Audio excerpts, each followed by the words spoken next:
Por estar con nosotros hoy acá. Estoy muy contento porque él comparte nuevamente aquí el CD Más Allá. Después de comerciales vamos a hablar de algo más, ahora sí, de estos extraños objetos voladores que aparecieron en Ciudad de México. Prepárense, porque esto es increíble. Ya volvemos en Más Allá.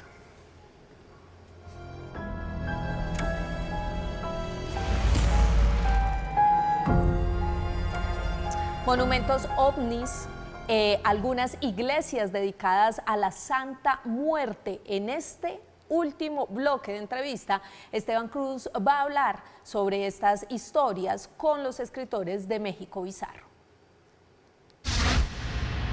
Y bueno, hablando de estos temas, en su libro también se habla de alienígenas y de ovnis, Julio. Bueno, no solo en este libro, hemos hecho varios libros más o menos en esta tesitura. En el volumen 2, México Bizarro 2, hablamos de algunos de los monumentos más feos de México. México tiene monumentos extraordinariamente feos y raros. Y uno de ellos fue un monumento al ovni.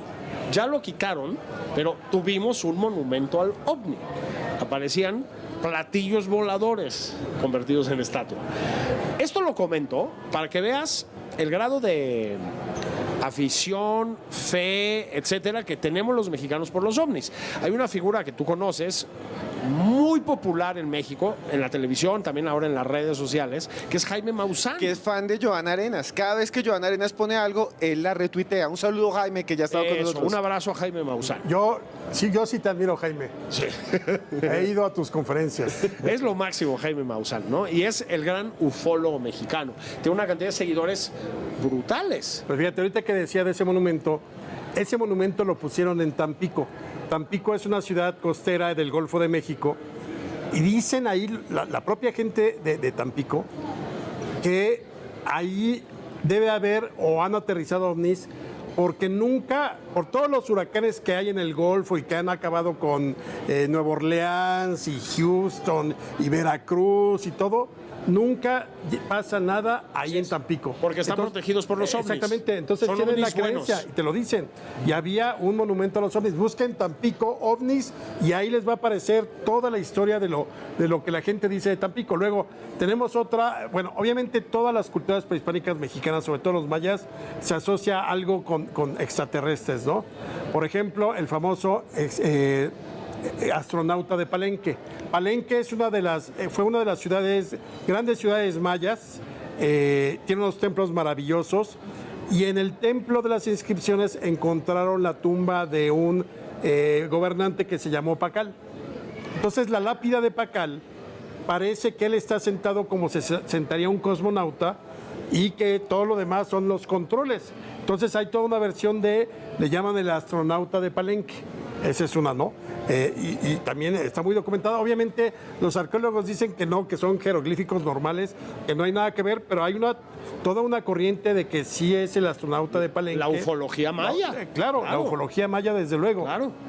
Y la otra es, en la campaña presidencial del 2000, después de, hace ratito comentamos tuvimos un partido único durante 70 años, en el 2000 parece que la sociedad reaccionamos, los ciudadanos, empieza toda la campaña presidencial, el partido de oposición parecía ganar, y el gran publicista de la campaña de Vicente Fox, que fue el presidente que derrotó al PRI, al partido único, se llama Santiago Pando, y él decía que se acercó a la campaña de ese candidato, de Vicente Fox, porque tuvo sueños donde los mayas galácticos, vete a saber quiénes son, que se le metieron en la cabeza y le dijeron, tienes que hacer esto porque es una misión. Y entonces fue así como él se metió de publicista de la campaña de él, y era un gran publicista. Con gran éxito, ¿eh? O sea, tuvo 3 o 4 momentos en la campaña con frases que revolucionó todo, pero él dice que si no le hubieran dicho los mayas galácticos que además ese triunfo era el cambio de siglo, todo lo que significaba, iba a cambiar México, todo, y entonces él siempre dijo que le habían hablado los mayas galácticos y que se habían comunicado vía telepática.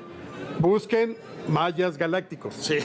Increíble. Bueno, ya estamos llegando al final, pero quiero decirles a ustedes, si nos puede cada uno, Julio y Alejandro, contar cuál es la historia más extraña que hay en su libro México Bizarro o en sus otros libros para que ustedes vayan y lo compren. Si están en México y son mexicanos porque ven más allá, búsquenlo allá también, están en su tierra.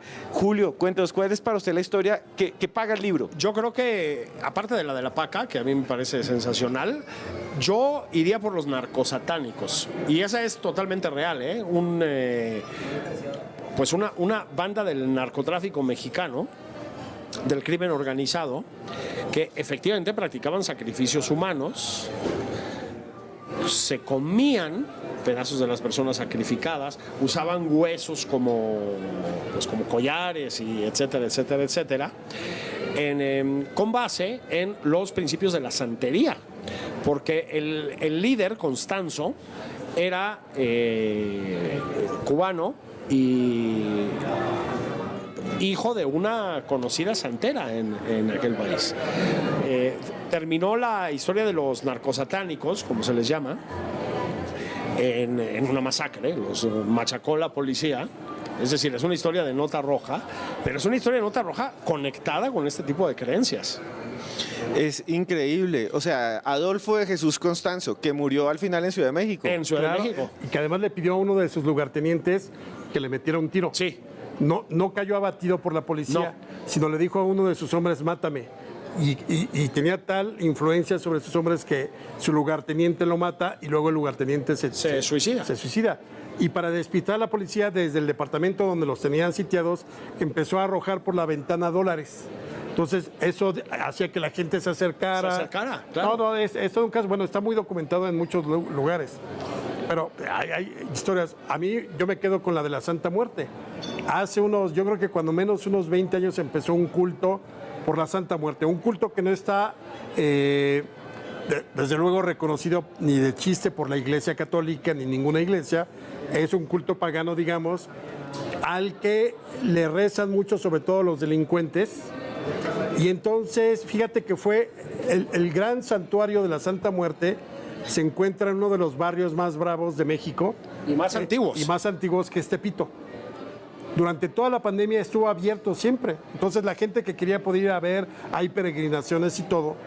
Y entonces un día llegó un gringo a predicar lo contrario. Un gringo, no sé si te acuerdas, si tú eres muy cinéfilo, en Duro de Matar 3, cuando John McClane al principio le ponen fucking niggers o alguna cosa así de malditos negros y lo meten en el gueto principal de Nueva York. En el Bronx. En el Bronx.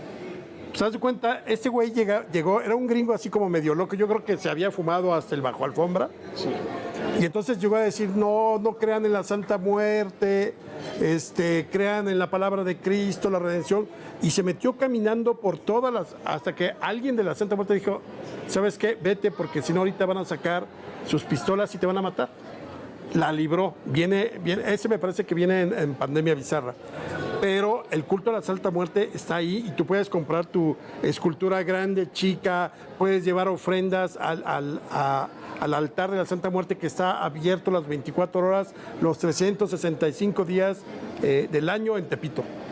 Bueno, historias increíbles. Llegamos al final de este programa especial de Más Allá con México Bizarro, con Julio Patán y Alejandro Rosas. Bueno, muchas gracias. ¿Cómo pueden buscarte? ¿Cómo pueden encontrarte en redes sociales? Estoy sobre todo en Twitter, @JulioPatán09. Luego me pueden leer ahí en la Prensa Mexicana, que soy columnista. Y en Facebook de vez en cuando. Y Alejandro, ¿cómo te buscan a ti? En Twitter, ahí es donde más estoy, @ARR1910. Pero si quieren saber de estas historias, tenemos 4 libros, ¿no? Sí, tenemos México Bizarro 1, que es el que tienes, México Bizarro 2, Pandemia Bizarra, y uno ya más para México, que es Morenadas, que es como la definición de lo bizarro que ha hecho el gobierno actual. Pero los otros 3 traen historias fantásticas de ovnis, de aparecidos, de cadáveres, de cuerpos, más las historias absurdas de la política que es hoy en día, ¿no?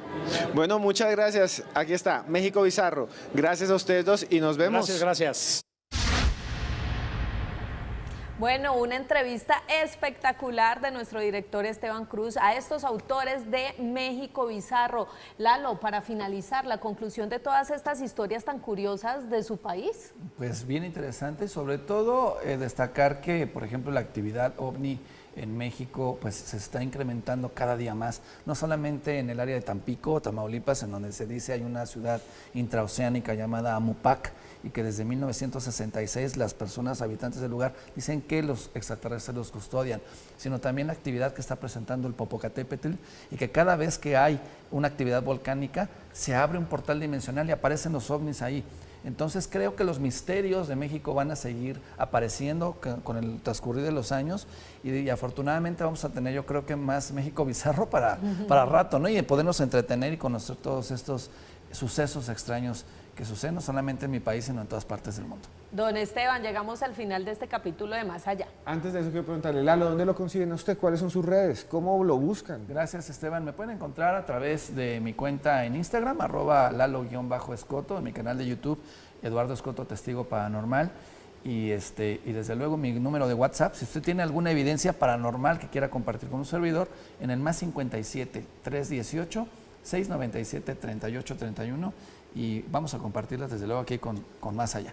Gracias, Lalo, de verdad, de todo corazón. Gracias, Joana, por estar con nosotros esta noche. A ustedes que están allá, solo quiero decirles que queremos hacer siempre programas para toda nuestra audiencia, y gran parte de nuestra audiencia